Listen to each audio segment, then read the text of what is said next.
Good day, listeners. We present to you our podcast, Wounded Hearts, Wounded Churches.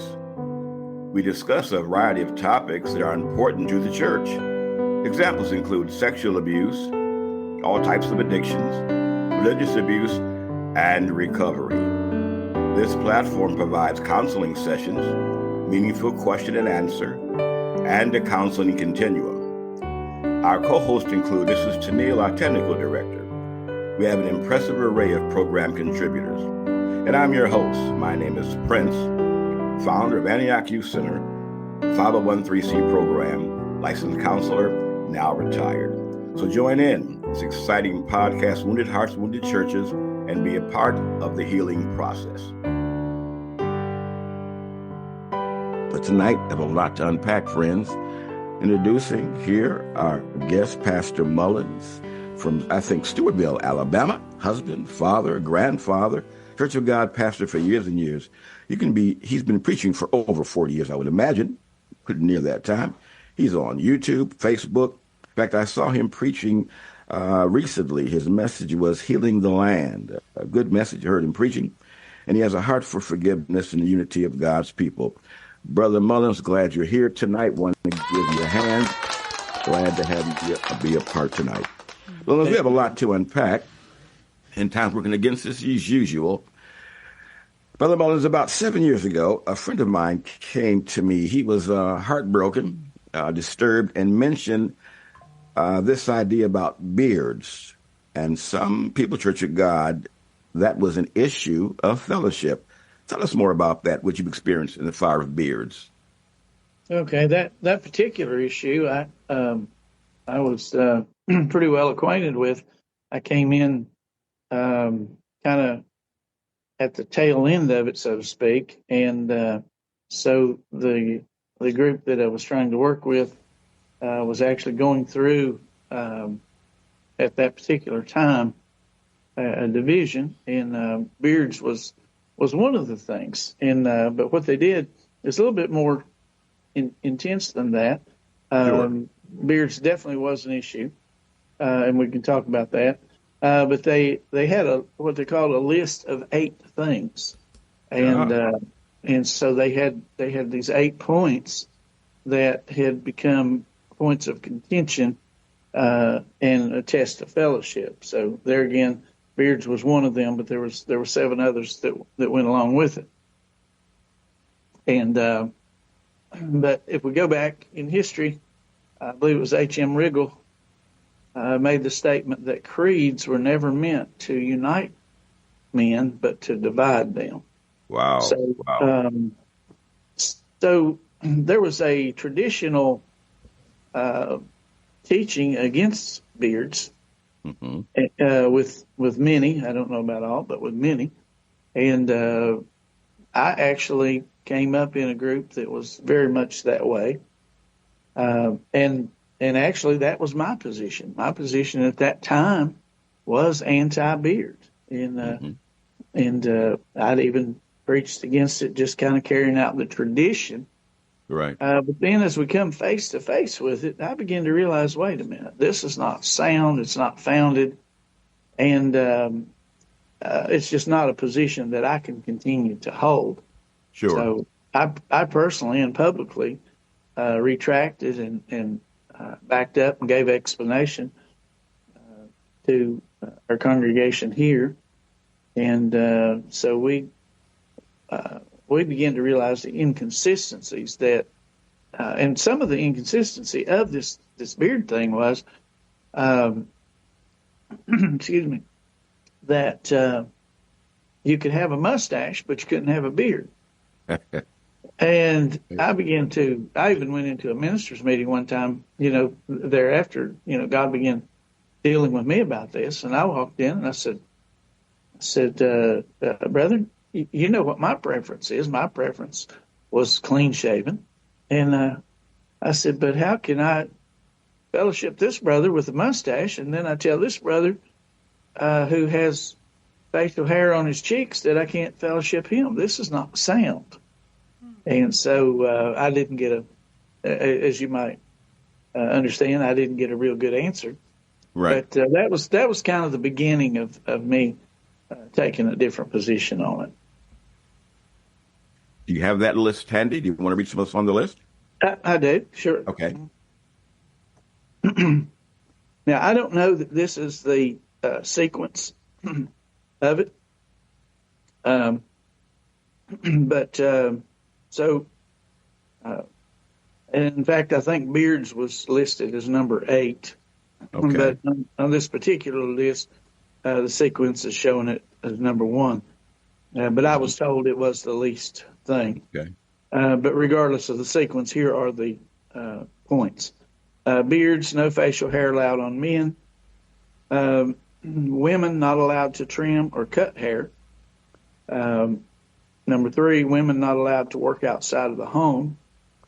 Number 4, and again, I don't know the sequence, children and adults not allowed to play sports. That was to say organized sports.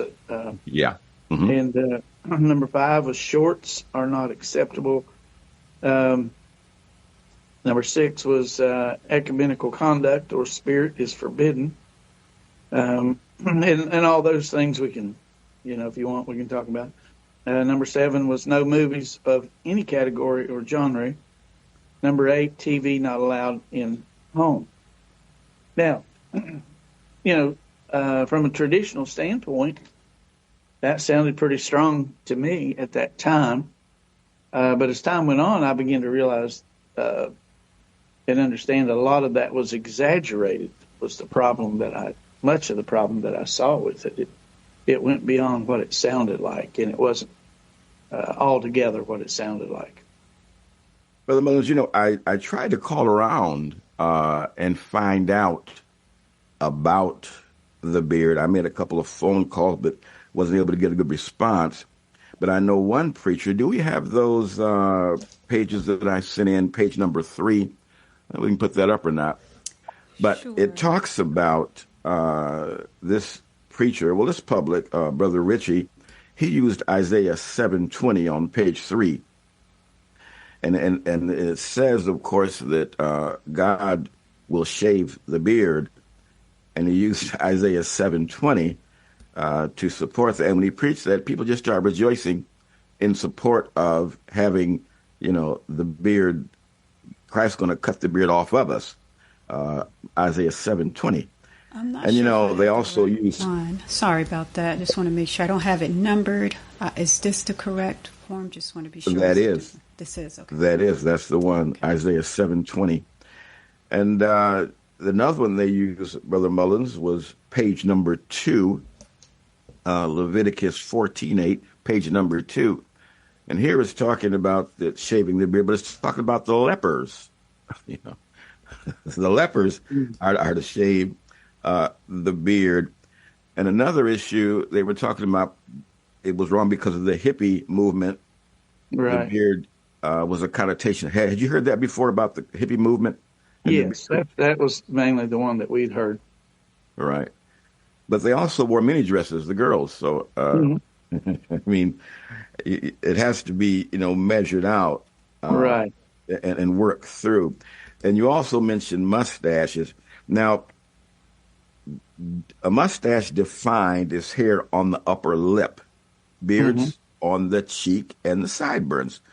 Now, I'm just questioning, if I can have a mustache but not a beard, how do I reconcile that? I'm wondering. How is that? What's your idea on that? I don't believe that we can. Okay. Yes, ma'am. It's from Nunn. It was said, all those things sound like things the Church of God should stand against. I agree that the beard is not that big of a deal. Okay. Thank you for that. And again, Brother Mullins, the mustache, I can have that, but I can't have the facial hair. Mm-hmm. Was that the that was basically the gist of it. And of course, my question was, well, how do you explain that to someone? Why is it okay for you to have hair on your upper lip, but you can't have it on your lower lip, or you can't have it on your chin or your cheeks? So to me, it was just very petty. And even if even if, let's say, back in the 50s and 60s, if they felt it was best not to do that for the time, but I don't see where it should have ever become an eternal standard. Sure. When I want your opinion on this. When I was in college, there were two young ladies there, and they both had facial hair on their face, and so I'm just wondering how. But women can't cut their hair. I understand that, but if it's on their face, what do they do? Interesting. Well, and friends, for those that are listening, we're not making light of it, but if you're going to have a standard, it's got to be biblically based for all time. It just can't be for just one moment and not for the next. Now, these two women, they were sweet girls in college, but they had facial hair. So we say they can't cut their hair. Okay, well, what do they do? Just have a full beard? Yeah. Well, it's like this. Do they shave their legs and do they shave their underarms? I mean, Yeah. So where do you draw the line? Some things come with neatness and cleanliness. It's true. Brother Mullins, also, I did a brief study. Ezekiel had a beard.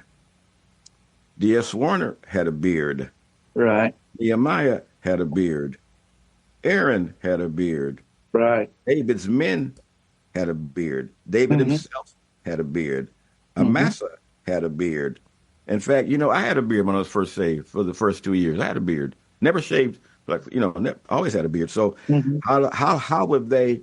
And then tonight, if you're a beard person, we just want to find these things out. How can you justify those who wore the beards? Please text in 1-866-538-3664. It's an open program here. This is your program, so let us know about David, about Aaron, Nehemiah. Brother Mullins, what do you think about that? I do have one comment. I'm sorry. Okay. I just wanted, none mentioned, can women not shave legs or armpits? Well, brother, okay, we'll take that question first. Brother Mullins, the group that you were in, can they do that? Yes, absolutely. Okay, so if a woman, let's say she has hairy legs, quote unquote, if she can shave her legs and if she has facial hair, she can't or can. I don't know. That could be confusing, I think. Brother, what do you think? To me, brother, that's just a no-brainer, really, because it's not the norm. To begin with, it's not the norm. It's normal for facial hair to grow on a man, but it's not normal for facial hair to grow on a woman. So I think they just would have to address that, absolutely. Be modest and clean. And so, yeah, absolutely. It's no problem at all. Now, I do know, and I have heard of some groups that do not believe in women shaving their legs, but I certainly don't take that position whatsoever. Wow. At all. But to add to your list, also we find that Jesus had a beard. He did. He said, I gave my cheeks to those that plucked the hairs from my cheeks. So do we take a higher standard than Christ? He was our example in all things. Okay. So, and that was one of the things that really began to get my attention. I thought, I began to consider some of the things like you're saying. I began to look at some of the Six Seal Brethren, like Warner and different ones, many of them. And I thought, now, if they were alive today, let's just say, we know that's not possible, but Sure. suppose that it was, and they walked in, I said one night, the position that we've held down through the years, we'd have to tell them to go shave before they preach. So Wow. I began to realize, hey, this is just not right. And, I personally don't have a beard and don't necessarily want one, but that's my personal preference. But I think I don't think we need to try to hold a standard higher than Christ. No. Well, I'm going to throw you a curveball here that I'm really burdened about, and you are too, listeners also. Why is it so hard to have unity? Why? is it so hard to have unity of this in the home, in the church? Why is it so hard to do that? Well, that's a great question. And, everybody would point a finger at one another, but I think, again, it's got to start with having the right spirit and attitude. And when our tradition trumps a right spirit and attitude, we cannot have unity. So I believe unity has got to come from moving away with some of the traditional attitudes. And, Jesus said, you have made for doctrine the commandments of men. And some of these things have not been doctrine. And, until we can let some of those go, people are going to just continue to kind of sit there like with a bulldog grip on their position. That's just like the beard thing that we're, and I'm glad to hear that some are possibly moving away from that. I've heard some of late, and I'm glad for that. But that's only one thing. There's Jesus said many other such like things you do. My. So I believe if we could sit down and reevaluate some of the things that we've divided over, revisit these things with the right attitude, not, and to realize, hey, anybody can be wrong. Sure. You know what I mean? Maybe the position that we held was wrong. And my question is, why is that so hard for people to do that? And then let me chat. That's true. I mean, if your position is biblical, we can discuss it, can't we? Exactly. I mean, if it's biblical and you've experienced it, mm-hmm. and you know it to be true, I can discuss any doctrine. Not a problem with me at all. Whatever it's fine. No problem with that. Absolutely. I do have some comments. I'm going to jump in here. I have some comments coming in. Yes, ma'am. Denise Go right ahead. Denise Rawls says, beards are okay, but not long. None said, in the church, it comes down to doctrine. This person also said, Christ taught one doctrine, and we must uphold it. True. Brother Mullins, there are some people tonight who have been wounded by, let's face it, church issues. And you have a burden for that. I know you do. Our director does also, our staff people. Any advice to them who are at home and who are hurting? What should they do? Well, obviously, the first thing they should do is just continue to hold on to God and to allow Christ to heal their broken heart and to realize that they're not alone. When the prophet Elijah felt like he was all alone and he didn't want to go on, what God reminded him of was, you're not alone. There's 7,000 more that just like you that have not bowed their knee to Baal. So, I think that brings hope, because sometimes we feel like there's the enemy can come in with so much unbelief because of so much of what we've saw. Sure. But I do believe it's a time of awakening. I believe that I'm not clear on it, but the Revelation teaches us there's going to be another earthquake, and whether we want to acknowledge that or not, it's in there. And so I believe God's awakening people. I believe America's being awakened. I believe the church is being awakened for those that desire to be.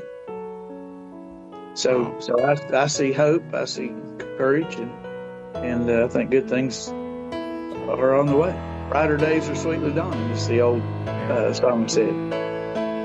Well, that's why we're here. We're here for you tonight. That's why we come together each week to let you know you're not by yourself, that God loves you. We do too. Want to reach out to you, those who've been hurt and wounded. Brother, I want to thank you tonight for this input. It's been very important. To our director, thank you. For those who chimed in, thank you so much. May the Lord bless you. Have a good night tonight. May the Lord bless you. Amen.